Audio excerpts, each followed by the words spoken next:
Hello friends, आपको ऐसा question जानना बहुत ज़रूरी है, खासकर जो स्टूडेंट हैं। प्राइवेट में ही कभी किसी ऐसे पर्सन से आपका सामना हो जाए जो आपसे ऐसे क्वेश्चन करे तो आप उसका सही से रिप्लाई कैसे दे सकते हैं। आपको उसके लिए खासकर वर्डों को जानना ज़रूरी है कि इसको वैज्ञानिक तौर पे क्या बोलते हैं, मतलब आपके प्राइवेट पार्ट्स को क्या बोलते हैं या उसको क्या नाम देते हैं। लो आप स्टूडेंट हैं, कभी कहीं गए या फिर कभी किसी से बात किया जो प्राइवेट पर्सन हो, तो ऐसे वर्डों को क्या बोलते हैं, क्योंकि आपको पता है गांव की लैंग्वेज में ऐसे वर्डों को क्या, मतलब ऐसी चीज़ों को क्या कहा जाता है। तो उस हिसाब से तो हम फ्रेंड्स वगैरह यानी दोस्तों को तो ऐसे वर्ड का इस्तेमाल करके हम नहीं बता सकते कि इन्हें क्या कहा जाता है, क्योंकि वो वर्ड थोड़े भद्दे होते हैं।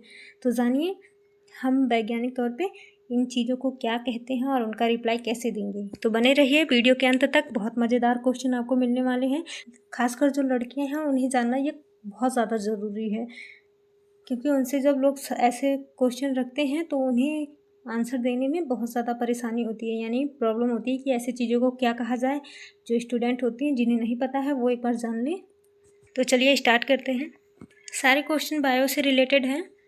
तो देखिए, हमारा पहला प्रश्न है, स्त्री के जननांग क्षेत्र में कुल कितने छिद्र होते हैं। आपका ऑप्शन है 1 या 2 या 3 या 4। तो कभी भी आपसे कोई पूछे कि स्त्री के जननांग क्षेत्र में कुल कितने छिद्र होते हैं, तो आपका राइट आंसर होगा 3। आप उन्हें 3 बताइएगा। अगला प्रश्न, स्त्री के शरीर में पेशाब किस छिद्र से निकलता है। तो आपका ऑप्शन है योनि, गुर्दा, मूत्र मार्ग या गर्भाशय। तो आपका राइट आंसर होगा मूत्र मार्ग, यानी स्त्री के शरीर में पेशाब मूत्र मार्ग से निकलता है, मूत्र मार्ग के छिद्र से निकलता है। यह आपका राइट आंसर होगा। और वैसे खास ये तो बॉय में भी होता है। अगला प्रश्न, योनि का मुख्य कार्य क्या है। तो आपका ऑप्शन है पाचन या श्वसन या जनन या रक्त संचार। तो आपकी योनि का कार्य होता है जनन, वो जनन करती है। अगला प्रश्न, गर्भाशय कहाँ स्थित होता है। आपका क्वेश्चन है गर्भाशय कहाँ स्थित होता है। तो आपका राइट आंसर होगा श्रोणि पैल्विक क्षेत्र में गर्भाशय स्थित होता है। अगला प्रश्न, अंडाशय का मुख्य कार्य क्या है। तो अंडाशय का मुख्य कार्य क्या रक्त बनाना है या अंडाणु बनाना है या भोजन पचाना है या सांस लेना है। अंडाशय का मुख्य कार्य होता है हमारा अंडाणु बनाना। अगला प्रश्न, फैलोपियन ट्यूब का कार्य क्या है। आपका ऑप्शन है अंडाणु को गर्भाशय तक ले जाना या फिर रक्त संचार करना या श्वसन करना या पाचन करना। तो आपका राइट आंसर है अंडाणु को गर्भाशय तक ले जाना। ये फैलोपियन ट्यूब का कार्य होता है। फैलोपियन ट्यूब जो होता है वो अंडाणु को गर्भाशय तक ले जाता है। अगला प्रश्न, ऐसे ही बने रहिए लास्ट तक वीडियो के, आपको काफ़ी ज़्यादा सीखने को मिलेगा। कोई भी ऐसा क्वेश्चन करता है तो आपको कैसे उन्हें कठोर वर्डों में यानी दृढ़ता के साथ कैसे उन्हें आंसर देना है, आपको इस वीडियो में अच्छे से पता चल जाएगा। खासकर ये लड़कियों को जानना बहुत ज़रूरी है। आपका अगला प्रश्न है, निषेचन समांतर कहाँ होता है। ये क्या गर्भाशय में होता है या अंडाशय में या फैलोपियन ट्यूब में या योनि में। हमारा राइट आंसर है फैलोपियन ट्यूब में।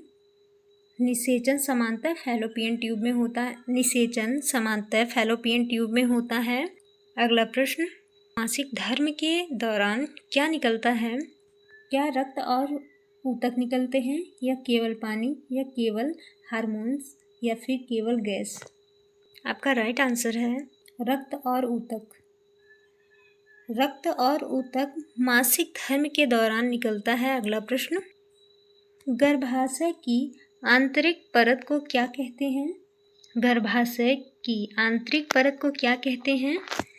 आपका ऑप्शन है एंडोमेट्रियम या न्यूरॉन या एपिड्स या फिर मांसपेशी।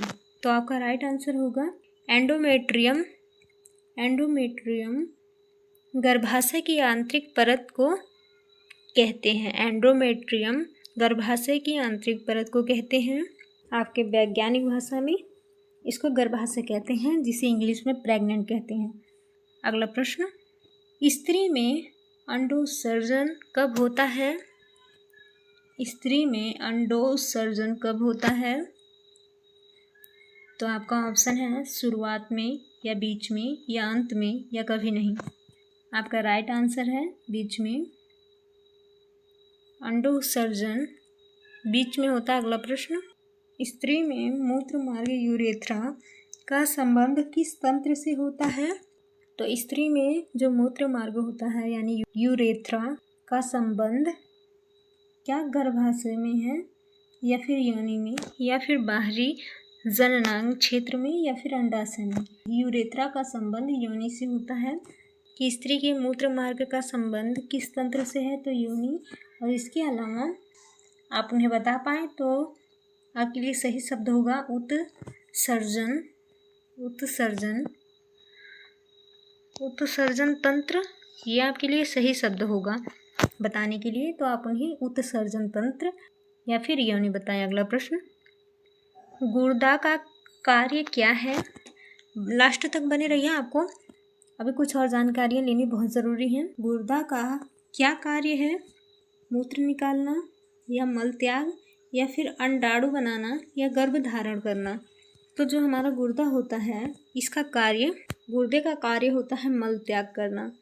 यानी मल का मतलब होता है गंदगी, शरीर से गंदगी का त्याग करना हमारे गुर्दा का कार्य होता है। अगला प्रश्न, महिला प्रजनन तंत्र का सबसे महत्वपूर्ण अंग कौन सा है? महिला प्रजनन तंत्र है, इसका सबसे महत्वपूर्ण अंग कौन सा होता है? क्या इसका महत्वपूर्ण अंग फेफड़ा है या हृदय है या अंडाशय है या किडनी है? तो आपका राइट आंसर है अंडाशय। अंडाशय जो होता है ये महिलाओं के प्रजनन तंत्र का सबसे महत्वपूर्ण अंग होता है। इसलिए कहा जाता है कि महिलाओं को ज़्यादा वजन काम नहीं करना चाहिए, ज़्यादा भागा दौड़ी नहीं करना चाहिए। ये उन्हें काफ़ी ज़्यादा नुकसान पहुंचाता है। आपके सामने एग्जाम्पल है कि आजकल की जो भी मतलब प्रेग्नेंट महिलाएं हैं, एक्चुअली आप देखेंगे कि वो हर छोटी छोटी बीमारियों, नॉर्मल से कोई बीमारी हुई उन्हें या कोई परेशानी होती है तो वो तुरंत टैबलेट वगैरह यूज़ करती हैं, जिससे बाद में उनका रिजल्ट ये आता है कि प्रेगनेंसी उनकी बिना ऑपरेशन के सक्सेसफुल नहीं होने वाली है। हर प्रेग्नेंट औरत को ऑपरेशन की ज़रूरत पड़ रही है। इसकी वजह यही है कि वह हर छोटी छोटी प्रॉब्लम में टैबलेट्स वगैरह ले रही हैं, जिससे उन्हें आगे चल के बहुत प्रॉब्लम होती है।